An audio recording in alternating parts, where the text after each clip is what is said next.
네, 감사원이 서해 공무원 피격 사건을 감사하면서 사건 처리 과정에서 관계기관의 조직적 은폐와 조작이 있었다며 20명을 수사 요청했는데요.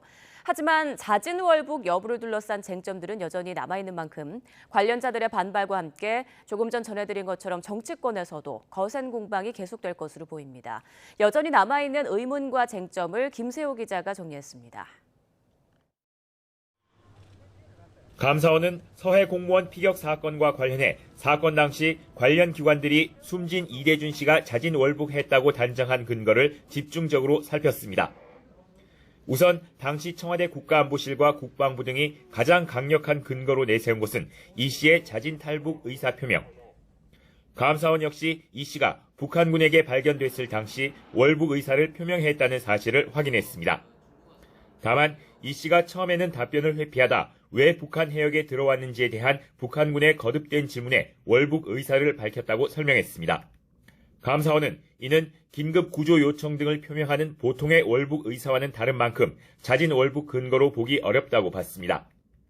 하지만 자진 월북이냐 아니냐 자체를 단정할 수는 없고 수사기관과 법원이 판단할 일이라며 별도의 결론을 내리진 않았습니다. 이 때문에 이 씨가 어떤 의도로 월북 의사를 표명했는지를 놓고 다툼의 여지는 여전히 남아 있습니다. 또 숨진 이 씨가 바다에 실종됐을 때 한자가 새겨진 구명조끼와 팔에 붕대가 감긴 과정도 의문입니다. 한자가 새겨진 구명조끼는 애초 이 씨가 타고 있었던 해수부 선박에는 비치돼 있지 않은 것이었습니다. 감사원은 이 씨가 다른 어선에 옮겨 탄 정황이 있었다면서도 어떤 이유에서 다시 실종 상태가 됐는지 파악하지 못한 상태입니다.